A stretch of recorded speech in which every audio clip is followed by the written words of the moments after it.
And we are back again, episode number 3. Today we have a special guest with us. She's done everything from fighting, coaching, she does PT, and I'll say that she's security to the stars. We'll get into that a little bit later. And without further ado, we have Miss Danielle Hayes. How are you? Hey Dennis, I'm good, thank you. Thanks for having me on. I'm good. I mean, as good as can be, I suppose, with this period of time that we're in. I'm still training. Nothing's really changed for me at the moment. I'm training, keeping my head knuckled down, and business as usual. So when you say training, are we talking in your personal training, as in mixed martial arts, Muay Thai, or are we talking more to do with the PT side of things? When I say training, I'm training myself. Like I train myself every day, I suppose. But yeah, I'm doing a lot of strength training, as that is something that I can really focus on at the moment. Because obviously, all the gyms being closed and not having any partners. So yeah, lots of fitness training. So I'm keeping myself specific to MMA, so that when all this, lifts, we can then get straight back in, and I haven't lost too much fitness and still be able to go in and not feel like an absolute piece of shit. So we'll get onto your MMA career, I guess, in a moment. But we'll first allow people to go back to the original story of, obviously, you carry the name Donnybrook. I'm sure you've been through this many a times, but just for people who don't know, where does Donnybrook come from, and kind of the story behind it? Yeah, that's a good question. And so many people ask me like, oh, is that your surname? And I'm like, no, that's not my surname, because it's not a name that you sort of traditionally used. A lot of people use something that's quite, scary and specific. But I've taken the name Donnybrook because obviously my background is Muay Thai, and in Muay Thai culture, you always take the name of the gym that you're representing. And so Donnybrook fight team with Jeff O'Hara, so he was my coach, and so I took that name, so I carried on his legacy. And Donnybrook, it's kind of a term that's used in fighting, but also a term that's used in ice hockey. So a lot of Americans seem to like message me and like, oh, it's a mad name. But Donnybrook just basically means like a brawl, a mass fight. And Donnybrook came from 1204 in Ireland, and where sort of fighting was, came about was in Ireland, and they used to have these massive organised events where they would come together, and one sort of, you call it suburbs, we'll call it town. One town from another town would come together, and just fight bare knuckle. And so that was called a Donnybrook, and the police and the authorities just couldn't stop these brawls from happening, and so that's where it generates from, Donnybrook, and that's just basically meaning a mass brawl, chaos fight, basically. Yeah. So when you say these street brawls, is I don't know exactly, but is this the brawls that you see on YouTube? Yeah. Where you literally get like 20 guys here and 20 guys there, and yeah, they just... That's it. Yeah. And, imagine it being like Braveheart. You've got that wall and you've got that wall, and they just go, and that's basically how it was done. I suppose that's kind of happening now, isn't it? There's that sport where you have teams and they all kind of fight each other, and I don't really get into it. I've not really watched much of it. It doesn't really interest me. But imagine like Braveheart, yeah, and they're just going at each other like war.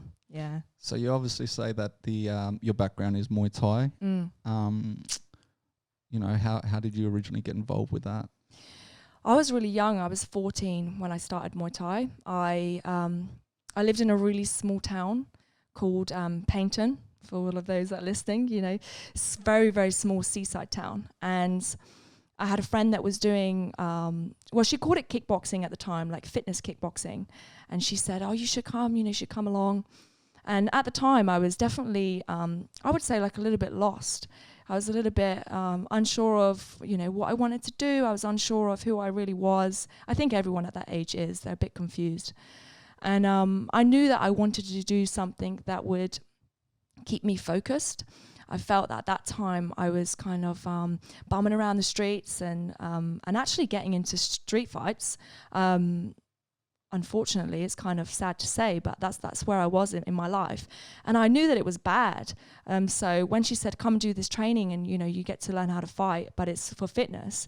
I've always been really athletic and into sports. So I said, yeah, let's do it. So I went, and 6 months I basically learned how to hit pads. And that's pretty much all it was. There was no sparring. We're all girls, not many girls want to get punched in the face. But our coach at the time, she was 3 times world champion.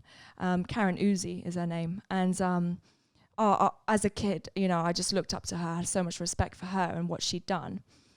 And within a year, she said, do you want to fight?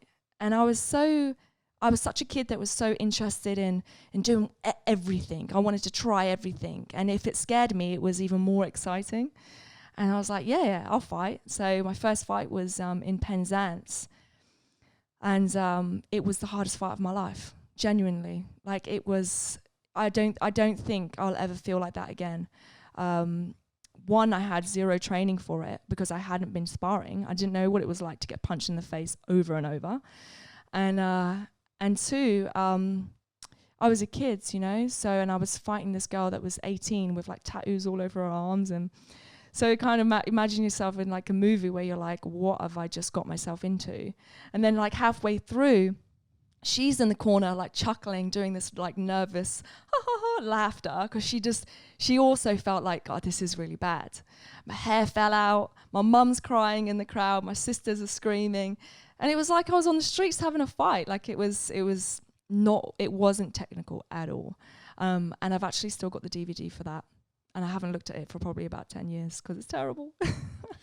And when you say it was the hardest fight you ever had, is that more on a mental side of things or physical side of things? I would say both, completely both, because it's the first time you're about to embark on this, a thing that you don't do. It's not the ordinary thing that we do. And I felt like I was fighting for my life. I had blood pouring down my face. It was going in my mouth. I was inhaling my own blood. I was choking on it. I know this sounds dramatic, but that's how I felt. I felt like I was like, fighting for my life. And physically I wasn't ready. And mentally, I didn't know how I was going to feel. I didn't know how to deal with my emotions at the time. I was still a kid. Who knows how to deal with their emotions? And then you put yourself in a situation like that. And I was, I was definitely shocked at the feeling that you got. I had that much adrenaline afterwards that I puked. Yeah, so that was my first fight. And the fact that you didn't spar and you say you didn't know what it felt like to be punched in the face, when you got that initial punch, what was your reaction to that? Like, were you like, oh my God, get me out of here? Or like, how was it to have your kind of first initial kind of contact coming right there under the bright lights, so to speak? Yeah, like, I mean, I wasn't like, get me out of here, because at the time I was that girl that enjoyed that type of thing. I felt like I was tough. So for me, it was like, oh my God, like I got to win. I can't let people see me lose. And I got to hit her back. And that's when I knew that I had that mongrel in me, like I was born to fight, because I wasn't scared of her hitting me. I was like, bring it on, but I'm going to try and hit you back. But, you look back on the video and it just looked awful. And now, obviously, you can, relax your mind. You can sort of think more on it from a tactic base and a technical aspect, rather than just swing your arms and windmill and try and clock her, Which I guess is the most important thing, right? Like I remember when I was heading into my first fight, or my only fight, I should say, which you were part of my corner, and I do appreciate that. I remember going across to Vegas and telling some guys about, I'm about to have my first fight, like, what's the best advice you can give me? And I remember at the time, Tony Diaz, who was over there, he said, mate, anything we tell you, or anything you get taught in the process is just going to go straight out the door. Oh, absolutely. Right? You that bell that is going to go, and you're going to go start swinging for the fences. So in my preparation for that whole 6 months, I had that in the back of my head, and so I kind of mentally prepared probably more than I did physically, and it was just keep your head about you, you know, and I kind of feel like it worked into my favor. I remember you speaking about that actually, and I thought that was really smart, because a lot of the, you know, your first time fighters, and especially guys, you know, they're like, I'm going to do this and I'm going to do that. And as much as you want to keep their spirits up and make them feel confident, the reality is no, you're not going to do all those things, you know. And the fact that you were looking at more of a mental perspective is like the key part, because at the end of the day, this sport is, you know, I would say 70% mental, and of course you have to be athletic and be smart as well. But yeah, you definitely went and did the right thing about thinking, keep your head about you and just stay calm and remember what you've been taught, and rather than rushing things and having that tunnel vision. I definitely had tunnel vision on my first fight. I couldn't hear anything. I couldn't see anything. All I saw was red. I was in the blue corner, by the way. So I was blue and she was red gloves coming at my face. And then my nose was bleeding, so it was even more red. And I couldn't breathe. And, you know, so I had all of these physical things happening with me, but all these mental things happening with me, almost like, why did my coach put me in here? This is ridiculous. Like, this is mental. I shouldn't be here. But at the same time, I wasn't going to give up. And I was like, okay, there's another 2 rounds. Let's just get it done. And just give it your all. And I did. I went the whole 3 rounds. It was amateur, of course. So I think it was like 2 minutes or something. 3 rounds of 2 minutes. Yeah, and I managed to get it done, but I was petrified after that. And I mean, obviously, you've been well trained. You know, I know that you've done stuff at the academy, you've done stuff at AKA. Obviously, you train with the Donnybrook guys. Mm-hmm. You even go across to, I guess, I've seen photos of you at Tiger Muay Thai. Yeah. What is it? Because, you know, you see like a lot of fighters and they're very, this is my camp, I'm sticking to this camp, and they're more likely to bring other people into their camp than travel around. Why have you chosen to kind of, I don't know, find different camps that you can, I guess, take bits from? Or Yeah.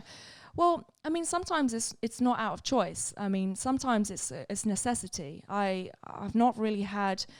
I mean, as we all know, I was in Muay Thai, and then I decided to move on into MMA 4 years ago. So, you know, people say that I'm this veteran. I'm not a veteran. Like, you know, I'm still new to MMA. Yes, I'm a veteran because I've been fighting since I was 14, and that's a long time. So I am a veteran in fight sports, but MMA is a completely different thing to Muay Thai.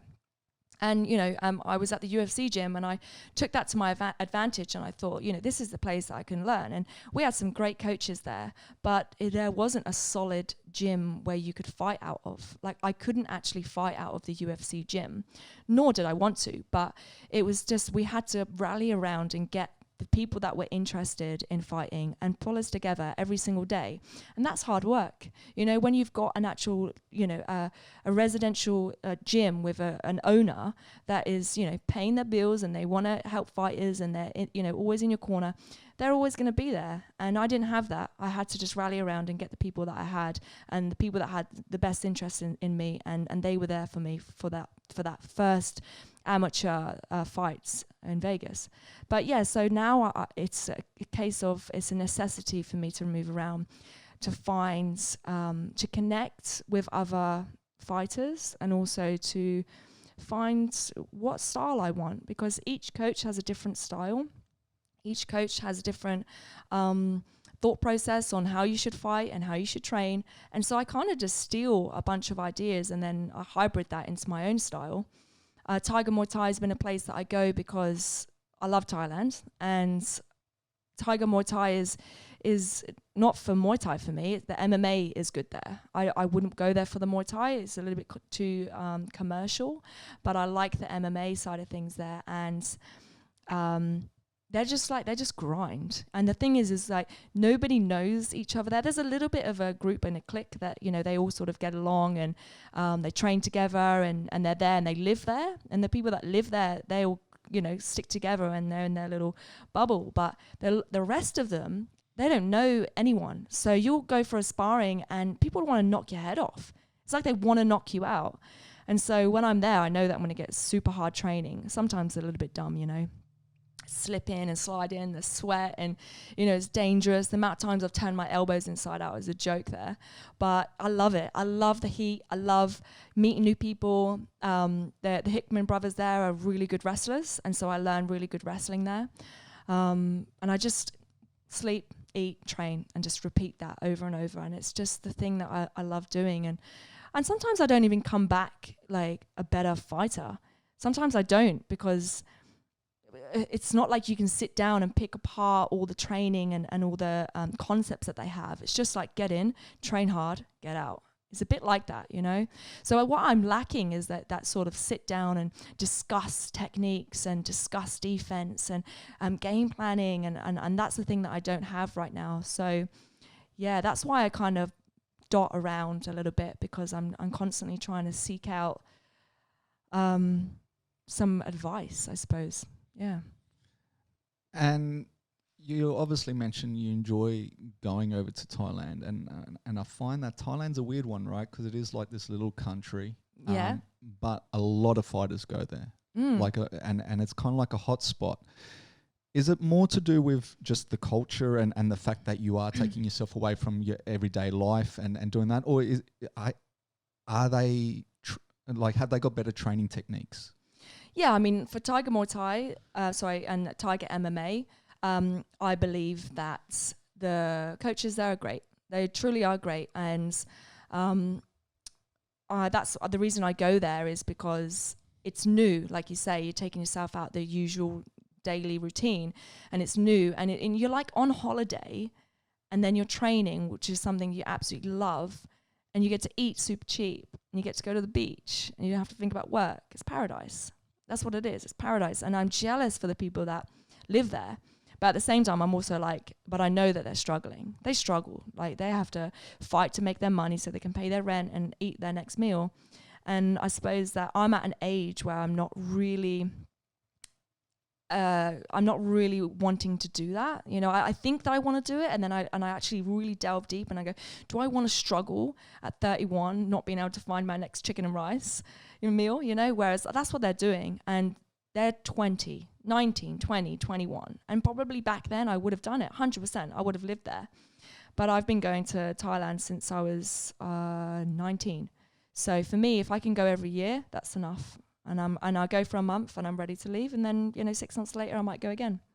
And do you actually stay on the premises, or is it like you go, you book yourself an Airbnb and you just train, or do they have facilities where? Yeah, they have facilities, but I don't stay in their accommodation. I stay in my own accommodation, get myself a moped, and then just turn up every single day and then leave. But it's pretty cool. Like, they have a really good tight-knit family of coaches, and they all know who I am. Like, every time I'm there, they're like, hey, and I'm like part of the family again. And then I leave and then I go back, and yeah, everyone's pretty welcoming. It's more about the other people, that the fighters that are there, that everyone's a little bit like standoffish and no one wants to talk to each other.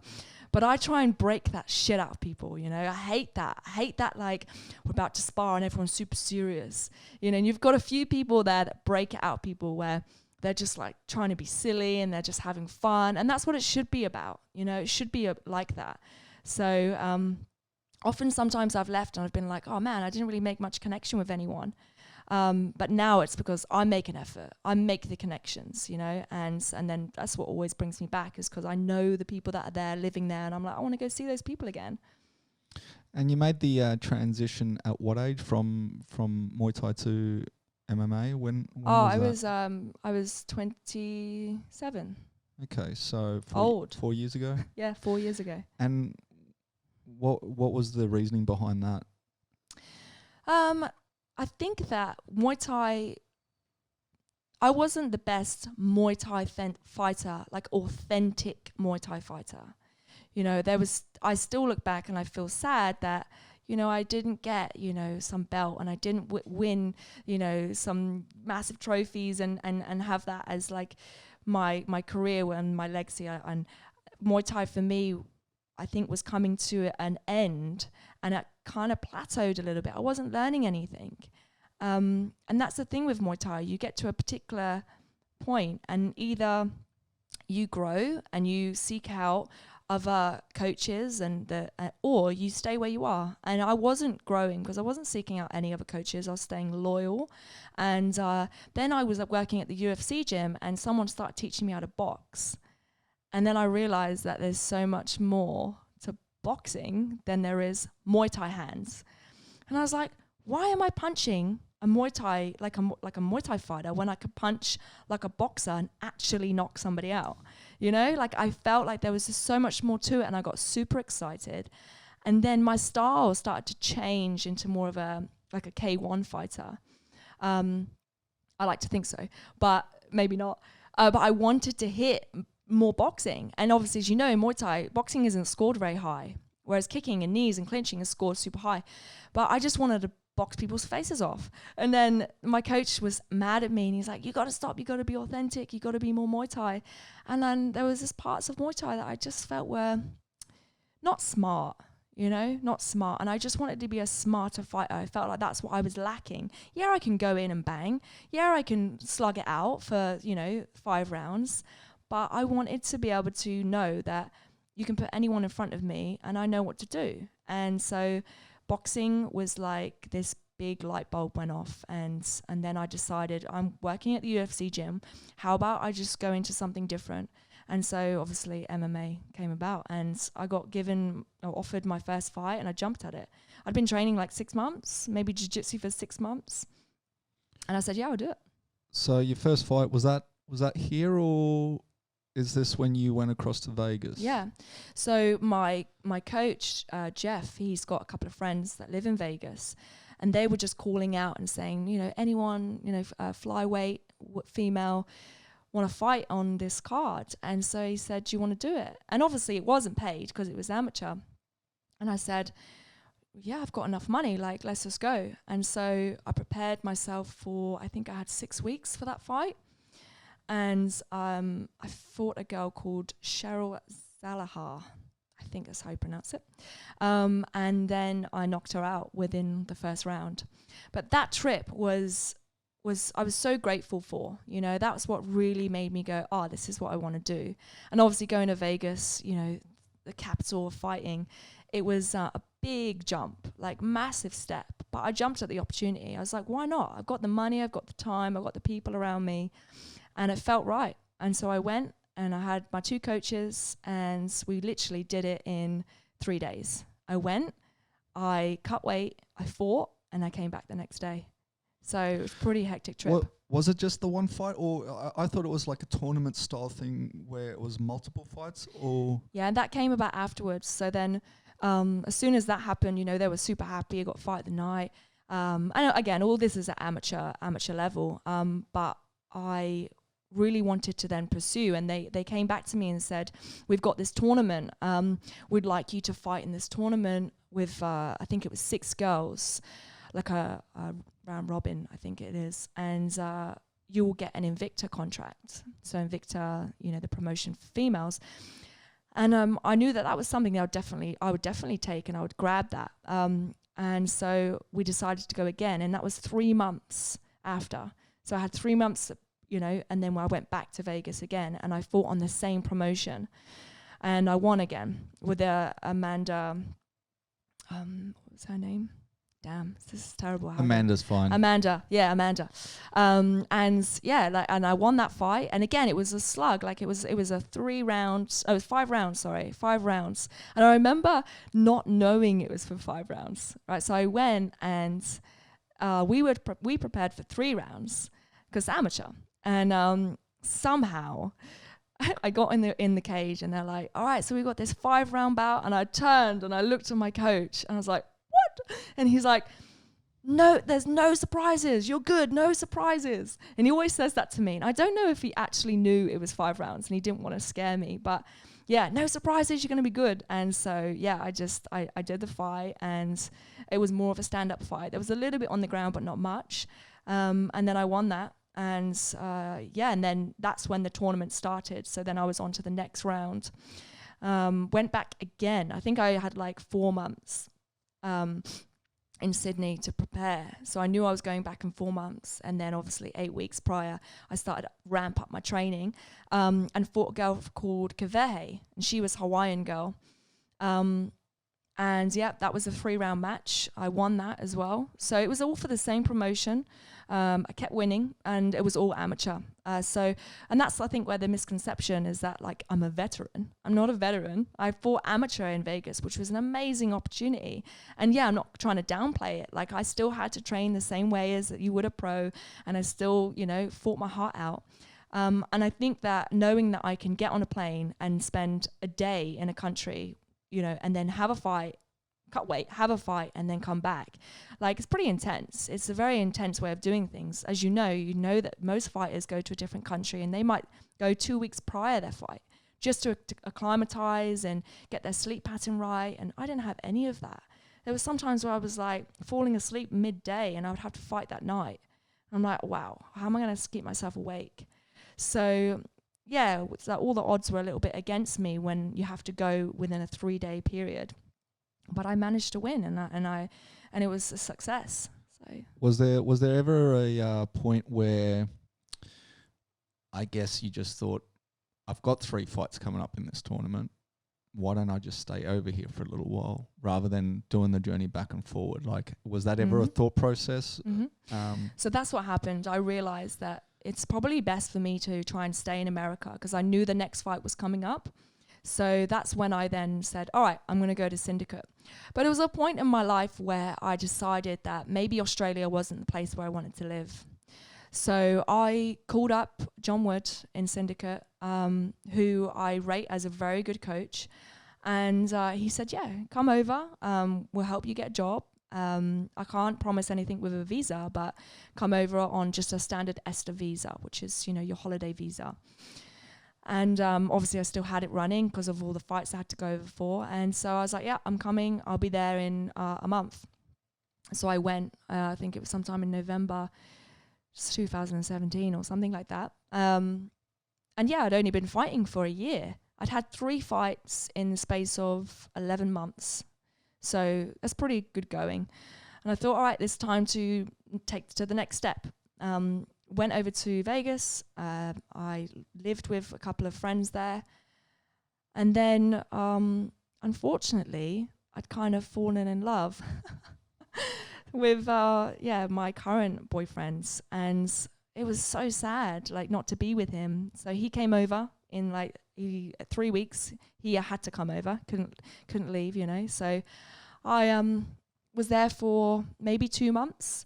And then realized after traveling around California, and I traveled to San Diego and went to the beautiful Yosemite National Park and the Grand Canyon and all these things.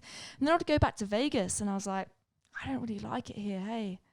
Like, it's not for me. Like, I need more. Vegas is cool, but most people that haven't been to Vegas, they just think about the Strip. But when you actually live in the residential areas, it's pretty dull. For me, it's quite dull. There's not much going on apart from, you know, you can go on these awesome, beautiful walks and stuff, which I also love.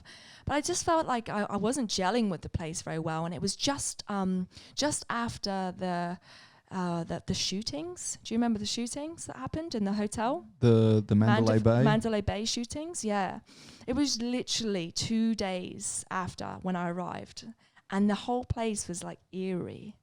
It was weird. It was like you could feel that the sadness in the air, which sounds really like, you know, woo-woo, but like it was just strange. And that took a while for people to kind of come out of that and then move on. And obviously the gym that I was at was fairly quiet at the time. And yeah, there was just parts of it that I was like, I'm so sick of like struggling. And that's you hear a lot, you know, coming up from being amateur to pro, is that you struggle with work and finding money, and like you fight to get money so that it can help you for your next camp. And it's this constant chasing your tail of wanting to train good and but not have to work, and to try and balance those two things is super hard. And any fighter will know that, you know, they're constantly resenting that they have to work, but if they don't work, then they can't pay for this or pay for their flight. And you know, that small, a couple of grand that they might make for a fight isn't going to help them for the remaining year. So, like I couldn't find a good, decent job in Vegas. And also it just didn't really, the place and the people just didn't really sit well with me, and I just wasn't that comfortable.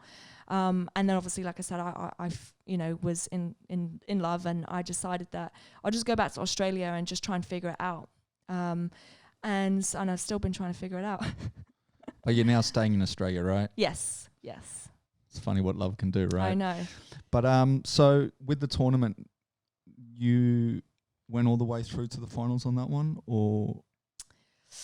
I won't talk too much about that. I just say that it was not what I thought it was. Yeah, it was not what I thought it was. So unfortunately, that came to an end, and my fight got cancelled, and then the whole thing got cancelled.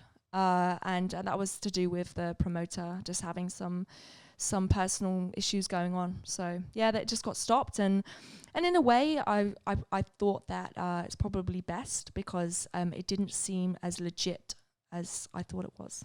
Yeah. So no Invicta contract. No Invicta contract. Okay, so you come back anyway after that, and you made the transition from amateur to pros.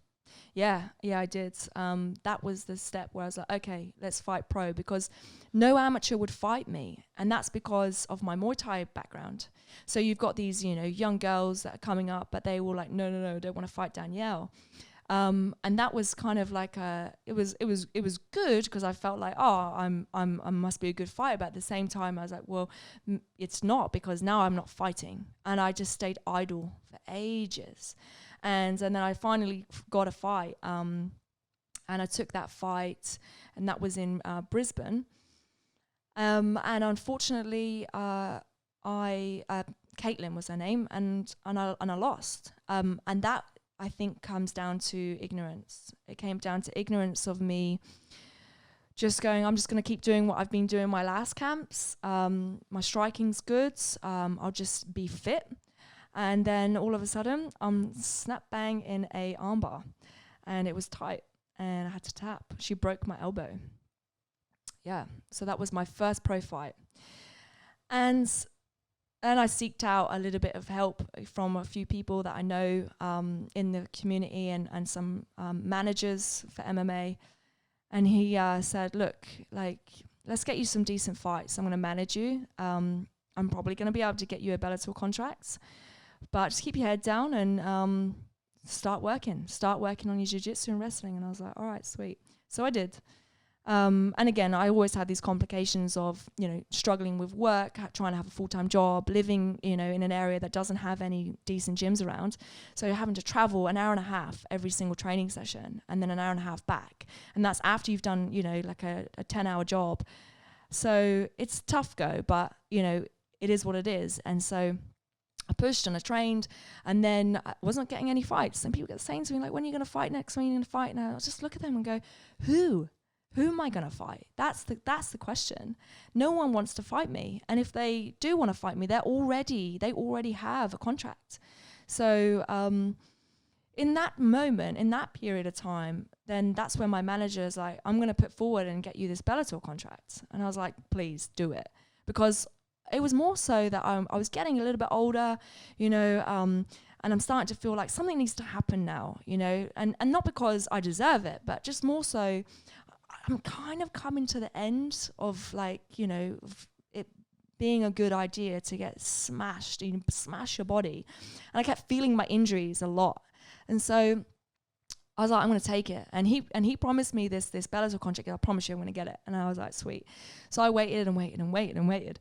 And then I got it. I got the Bellator contract, and he got me a free fight contract over an 18-month period. The money was very standard, and it wasn't about the money for me. It was just more about, I just want to be on my deathbed and be like, I made it to where I want to make it. I didn't make it with my Muay Thai career. Please let me just make it this time with this. This is what I want to do. And I like Bellator as an organization. So yeah, he got me the contract, and I was stoked. I was so happy. But then I realized then I was like, okay, I need to start upping my training. I need to set some sort of foundations. I need to have the right coach. I need to have the right training partners. And my strength and conditioning needs to be there. And so those are all my thoughts. But then I had this full-time job that I needed to keep. And I busted my ass to like work and train. I was training at like 9 p.m. until 11 at night, which is dumb, you know? And then I'd wake up at 4 a.m. to go to work again. So my training was all out of whack. My foundations weren't there. And I got a fight.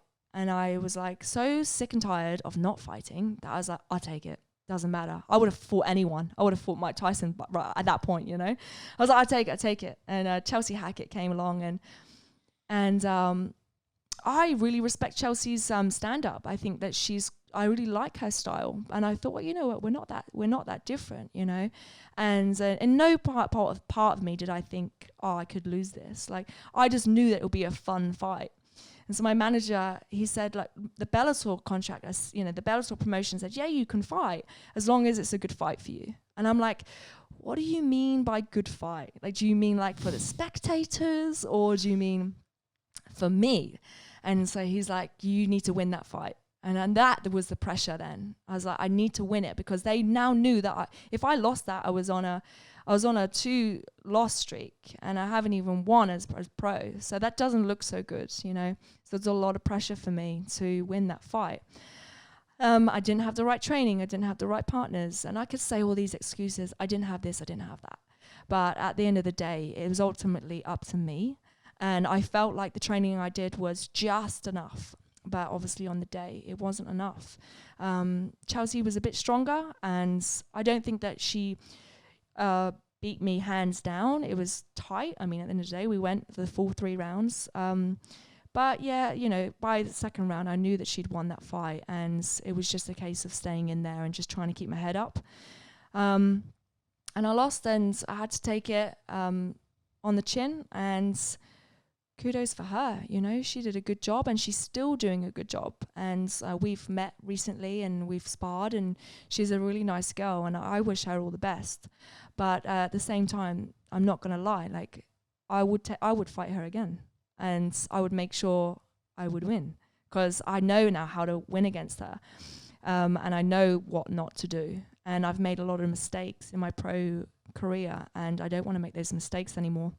So right now I'm looking at finding the right people to put myself around who are on the same journey as me and have the same aspirations. And until then, I'm not going to fight, because I need to be confident. You know, fighters go through these ups and downs, and you know, you can't lie. There's the best fighters in the world that will second guess, do they have it? Are they supposed to be fighters? You know, are they on the right path? And I've been through my lows, and I'm now coming out the other end. I think the time off that I've had has made me realize that it's all mindset. You know, you will win if you know you're going to win. If you know you're going to lose, you're going to lose. You know, before my last fight, I kind of knew deep down that this is going to be really hard, and I kind of didn't want to be there. And that's a problem. That's a major issue. You need to want to be in that fight, because if you don't, you're losing. And why didn't you want to be in that fight? Was it just something you weren't feeling well at the time, or what was it the added pressure? I mean, hindsight's always a beautiful thing. Yeah. And so I guess looking back on it now, is there anything you would have handled differently leading into that fight, or is it one of those things that you'd even say, I shouldn't have taken that fight. I had a contract. What was I doing? Or would you say you were to have that fight again? Would you do it with a different game plan, or what was it that took you out of that fight? I shouldn't have taken the fight. I shouldn't have. But the issue is that unfortunately, you know, these organizations will sign athletes, they'll sign fighters, and they'll kind of leave you dangling for a while. You know, they'll leave you hanging. Then you've got to go through the process of getting an athlete visa through America. And because I didn't really have any credentials through my Muay Thai career, that wasn't going through. And so the visa kept getting stopped. It kept getting pushed back, and so we tried twice to get this particular visa that you need in order to get paid when you fight in America, and they denied it twice. So that was the problem for me, is that I needed to be able to pick up my win streak to be able to get Bellator to go, this girl, we want her, let's bring her in. Because they kind of leave you on the sideline for a little bit. And they're like, oh, well, you've got a contract, but we can basically bring you in whenever we want. Or if we don't want, we'll just leave you on the sideline. So you kind of like, you know, you've got by the balls a little bit, because you want to be in Bellator, but at the same time, you need to, you know, keep up your fighting so that you feel fresh for when you actually get into Bellator, that you're not rusty. And so that's a constant battle. And so I just went ahead, like, you know, I just thought, just move forwards. You can't stay idle. So just move forwards, because right now you're not getting anything. So at least if you start getting your win streak up, that then maybe they'll take you on. Unfortunately, that backfired for me because my visa didn't go through, and you know, they weren't going to try a third time. I just lost twice, you know, so I can't expect too much. And I completely understand, you know, why they've released me. And the goal really now is to get them to want me back. That's the goal. But you can't do that unless you have, you know, minimum two fights and wins. That's what you need. You can't come on a two loss streak and expect a contract, you know. That's true. And I guess with that, I know you say Vegas wasn't for you, the people, the city. Would you ever consider relocating over there, not for good or forever, but like say for a 6-month period or something like that? Definitely. Whether it be in LA, New York. And I say that twofolds. And the first is, you know, the one thing I notice with gyms over there compared to here is the amount of training partners you have. The differences that we've spoken about in the past, which is the wrestling and everything as well. But I guess from a promotional standpoint of view as well is, I mean, I don't know how it works. You said with the Vegas one, you had to get yourself over there. It was a cost on you. Now, say you got a Bellator contract, I would assume that they would handle those costs. Definitely.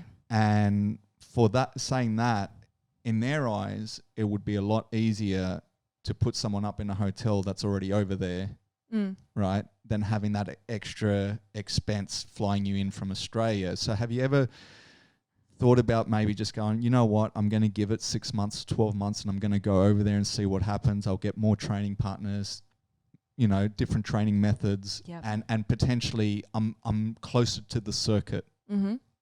I have thought about it. So it's just one of those things that you firstly you need to be ready. And right now mentally I'm not ready just to pack up and leave. And of course that would cause lots of issues with, you know, my relationship. My boyfriend would have to come with me. Because we're like two peas in a pod, you know, we don't leave each other's side for 1 minute. I mean, even now, like I've been away from him for way too long. But it's definitely something that I'm interested in looking at. And of course, you'd have to be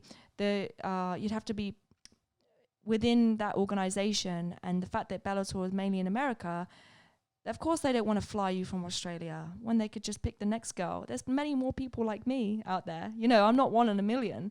So you really have to, you know, you have to put yourself out there. You have to do the hard yards, and you have to pay the money and put yourself in a difficult situation. And so for my first time going to Vegas, I knew that I was going to be a little bit broke. I knew that it was going to be hard for me. I just didn't know how hard it was going to be, you know. It was too much. Like for me, I was just sad, you know. I was just like lonely and sad, this is not fun for anybody. And I mean, I would class myself as a little bit of a loner, but I don't know, like I was really alone. And it didn't make me motivated. Yeah. And it's always easy when you pull wins. Winning's easy. Obviously, you've experienced a couple of losses as well. But one thing we haven't spoken about is also having fights cancelled on you. Yeah. Which is tougher? Is it tougher to go, you know, train potentially have a fight lined up only to have it cancelled on you, or is it tougher to have that fight and come out the other end with an L? 100%. Losing is the worst. Like, you know, you get someone cancel on you, and sometimes for legit reason, they might have broken something, and it's like, oh, damn. Yeah, you've been building yourself up, but that doesn't mean that you've lost anything. You know, you basically carry on where you left off. You know, you give yourself a little bit of tapering down, and then when they're ready again, you pick it up and you just go again. Like, most fighters should be training all year round, hard, you know, with obviously smart. It's about smart training, and they should be training every day, and, you know, progressing. So for me, it's not a bother. I just go, oh, damn, okay, well, that's a shame, because, you know, you have a goal, you have a date, you know, you program your whole training sessions so it fits and peaks at the right moment. You're not losing anything, you know, you just made yourself a better fighter. You push real hard, and, you know, you're just more experienced now. What can you lose? I guess I say it because a lot of fighters also talk about the grind, and, you know, they say the fight is easy, right? They talk about it's leading up to the fight, that grind that's hard, and then also like the weight cut and stuff. You always see fighters, once they step off the scale, they're like, right, time to have fun, right? Bullshit, man. They kind of see it that way, and I guess that's where I'm talking about is just, you know, if you've spent like, whether it be 8 weeks, 10 weeks training, and then have someone pull out on you, for instance, and you're like, man, I've literally just spent the last 10 weeks and I've got nothing to showcase now. Yeah. I've got I guess that's where I'm coming from. Yeah, 100%. It's definitely annoying. It's definitely annoying. And I definitely feel after the weight cut, I'm like, oh, halfway there. Like, it's almost like this massive hurdle that you've got to get through. And yeah, like, I'm not going to lie. Like, the training, I love. I love training hard. I love pushing my body to the limits. The weight cut, like, I hate that. I hate the dieting. I hate stripping my body from water, you know, and sauna in and drying up like a prune. So that, for me, as soon as that's done, I'm like, oh, thank God. It's like, phew, done. Fun in terms of having a fight. Yeah, of course, it's like D-Day. It's like, yes, it's going to be done. It's going to be here. It's now. And this is the difference between some people fight for different reasons. Some people fight because they say it's fun. Like, during my fights, I'm not having that much fun, right? Which is odd, isn't it? Okay. But afterwards, I'm having fun. And in my training, I'm having fun. And being part of this community, I'm having fun. But sometimes during a fight, especially when you know you're losing, it is a shit place. Dennis, you don't know because you only won. You've had a win streak, and that's it. I was in a really bad spot though. Yeah, like, I was in a really bad spot, so I can kind of see that, because I think I was saying to Mick on the last podcast was when I got hit in the groin. Oh yeah. Right, there was part of me that was like, get out. Yeah. Why are you here? Why am I even here? You know, and as I was saying to Mick, it was literally having friends and family there that gave me that. Yes. You know, as they say, if I'm going to go out, I'm going to go out on the shield. That wasn't really probably the thought process there, but it was a case of like, I can't get out, you know. But yeah, the thought was definitely there, because it wasn't like I went in there and I won, you know, easy or outright. Like, that first half, I was getting beat up pretty bad. And you probably know, as the coach, or some of you guys were standing on the side there pretty nervous, I would say. But yeah, it's kind of crazy. But like, what between pros and amateurs, what is the major difference that you found there as well? Is it just more pressure or like? Yeah, I think the pressure was what got me. I mean, my first fight was kind of with Caitlin was like, whoa, like that will happen real quick, and no one was expecting that. Like, I kind of went in thinking I'm gonna be fine, and you know, if I did that whole fight again, I would be fine. But it was a shock, a little bit of a shock, really. It all just happened really fast. But to me, that wasn't the pressure one. It was the second one. That was pressure, because I felt what it was like to lose. I had to go back to my team, and I had to say to my friends and family, oh, I just lost via armbar. And the worst thing is that I've never had to physically tap, you know, to be out of a fight, because I've never been knocked out. I only knock people out, and I've never had a TKO. So I've always lasted my rounds. If I've lost, I've always finished to the very end. And so this time round, it was like I physically had to say stop, which was really hard to deal with. And I had to then go through that process of, I felt like a little bitch, and, you know, and then I had to go, right, how do I make this better? Like, what do I need to do? Okay, I need to work on my jiu-jitsu. Fine. You go work on your jiu-jitsu. Then the next opponent comes around, and it's like, okay, now that at this point, I was like, I have to win, because if I don't win this, Bellator are not going to take me and bring me on soon. I'm going to be sat on the sideline. And that's pretty much what happened. I lost, and I sat on the sideline for a long time, and then eventually your visa's not going through, you know, you haven't got any wins, we can't bring you on. So yeah, that pressure was what got me. And obviously, you know, going pro, you're fighting girls that are at the same level as you. You know, and in my amateur, I kind of looked and was like, oh, I'm going to beat you. That's easy, you know. Whereas this time, it's like, okay, well, she's got some good skills. You know, she's nothing to be messed around with, and treat it like, you know, she's better than you. You have to. In your training, you have to be like, I'm fighting the best person in the world, to motivate you to go harder and go faster and G yourself up. Yeah, and then obviously being pro goes on your record, and you can't scrub that shit out, like 0 and 2.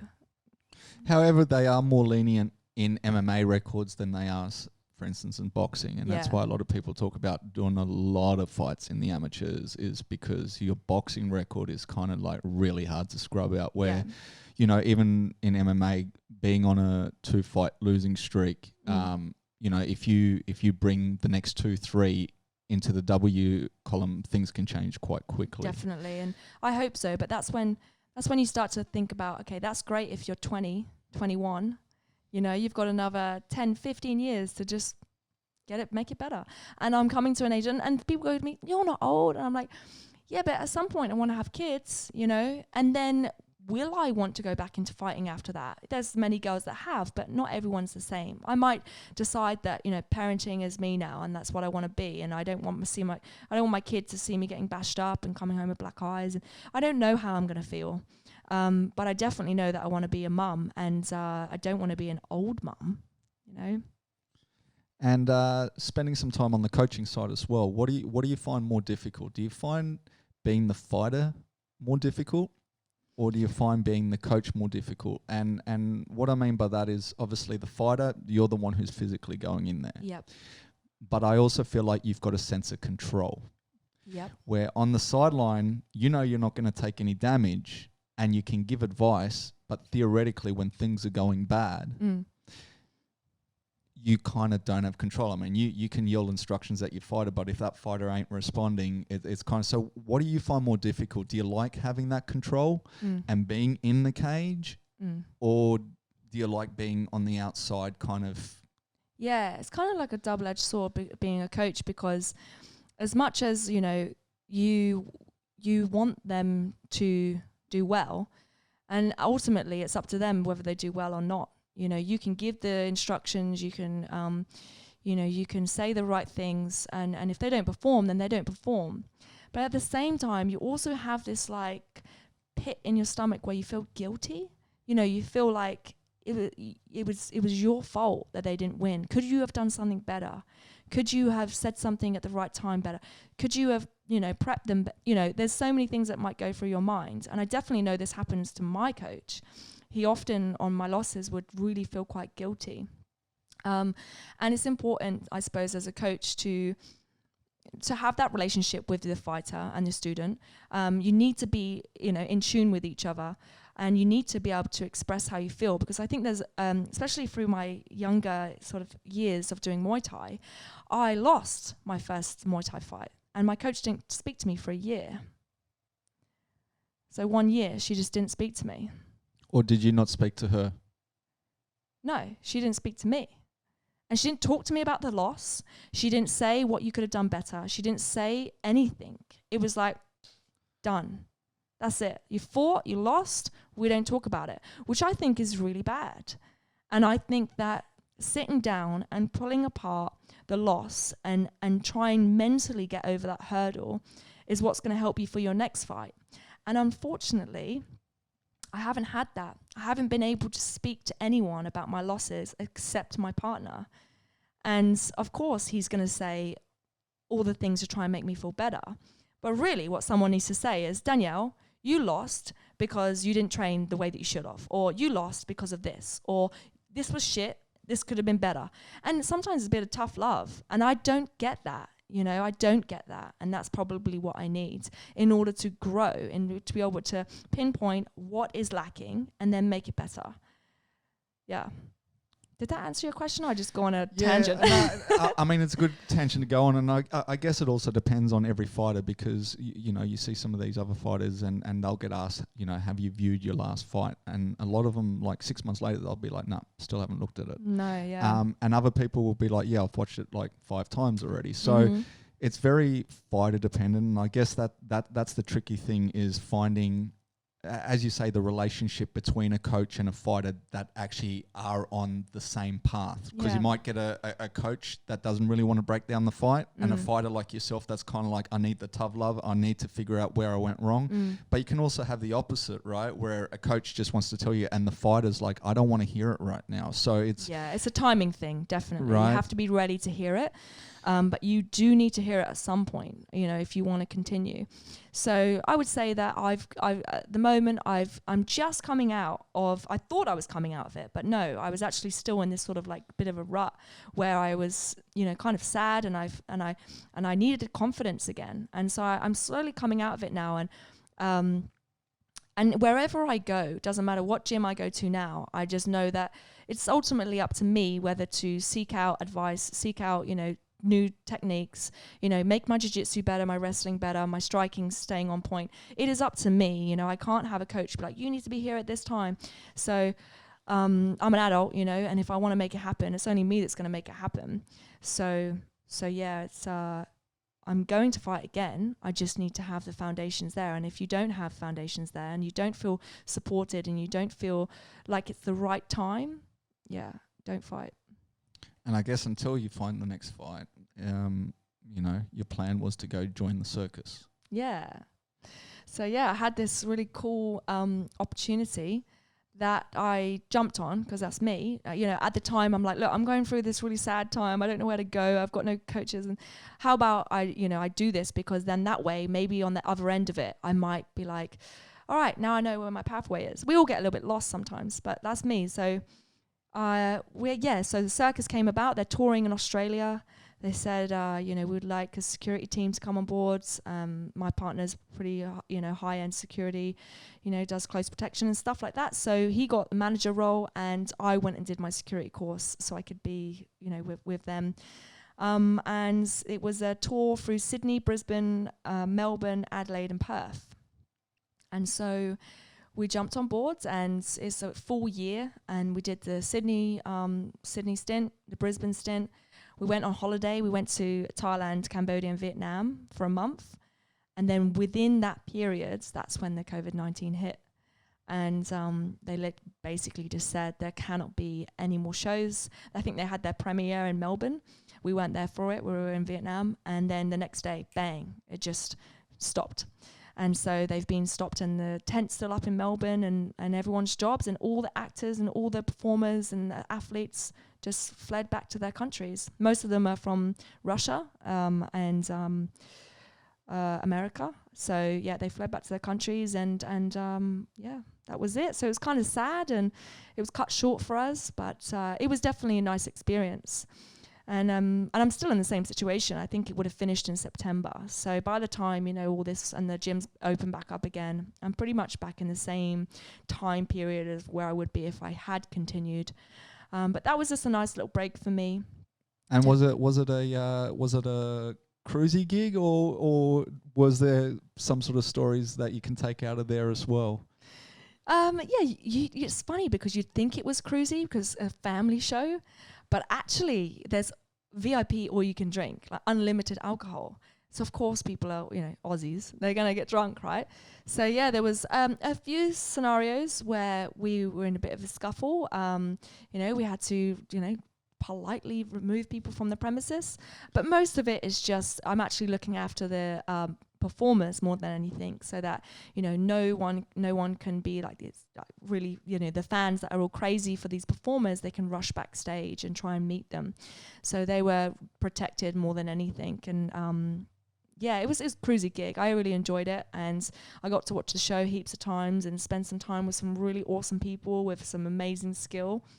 And yeah, it's a shame that it's not happening anymore, but it was a good experience for whilst it lasted. And obviously we're talking about Circus LA. Circus LA, yeah. Yeah, so I mean, I've been to a couple of their shows, pretty incredible. Yeah. But yeah. And I guess you say COVID finished that off for you. Yeah, exactly. That's what there's no does. news of going back to it once, once COVID finishes. That there is a potential for them to come back to Australia and start another tour. And I think that they will probably give us a call because we seem to get along with them really well and have a good relationship with them. But for now, they're packing up and taking their stuff back to Montreal, and then see what happens. Leave the space open for them. And during COVID now, you obviously doing a lot of PT stuff. Yep. Was that something you'd already been doing beforehand, or is that something that you've now managed to kind of like build as the COVID process has been sort of playing out? Yeah, no, it's definitely something I've been doing. I've been personal trainer for 8 years. So I've always been involved in coaching. I love educating people.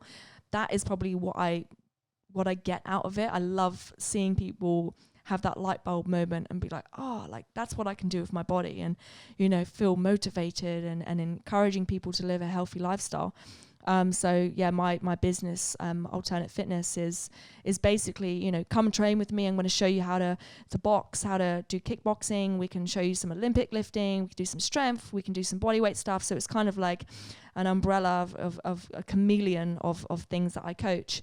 And I've been doing it for a long time, but I suppose now I'm able to put a little bit more effort into it. And the fact that I'm not in a time schedule of having to train at certain times and, you know, like trying to be with people at peak hours, which would be in the evening, to train in the gyms, that's not happening. So I can put more attention into my clients. But ultimately it comes down to, what do you want more? You know, do you want money, or do you want to train with great athletes and do some jiu-jitsu and some wrestling and have bodies? And sometimes you're constantly juggling that as a PT. But then the flip side, you get to have the afternoons off, and you can have a rest, and you can catch up on some sleep and some R&R time. So I guess, I mean, we can kind of round it off there. If people are looking to contact you, whether it's for a fight opportunity, yep, for PT sessions, where should they? Yeah, so you can go straight onto my Instagram, my personal Instagram, which is Danielle_Donnybrook, or you can go to alternate.fitness, which is my business Instagram. So I run most of my things from Instagram. It's just easy. Everyone seems to be on that at the moment. And yeah, I've also got remote coaching. So I do an online app. So if people can't see me face to face, then they can plug into my app and they can do home workouts, which I then program for them. Their nutrition is involved in that as well, and it's at a pretty good price right now. During, you know, these times, not everyone has, you know, a slush fund of money, so I've done it at a good price where, you know, it doesn't break the bank, but you can still have some guidance through staying fit and healthy and starting to get some progress through, whether it be boxing or strength training or just your stock standard fitness and body weight workouts. So is that app across all platforms? It's mainly for iPhone, but you can definitely use it on desktop. And is it subscription based, or is it a purchase price? It's purchase price. Purchase price. And what's the name of the app? True Coach. Nice one. So I guess this is where we're going to wrap it up, unless you've got something else you want to talk about. No, I just want to say, you know, through listening to this, I just wanted to express that, you know, being a fighter is a amazing thing. I may have said a few things that was confusing to you, but I think that everyone is different as an individual in this sport, and everyone plays out their fights differently and goes through a different journey. So whatever journey you're going on, whether it's good or bad, just know that this is part of the parcel. You will go through waves through this journey, and just appreciate the good times. And with that, I will say we are wrapping this up. I want to thank you once again, not only for jumping on the podcast. Obviously, as I discussed earlier, you were a critical part in my corner as well. I still claim that you're the best hand rapper in the game. Thanks. And I really do appreciate your time. And that's pretty much it. Thank you very much. I'm a one.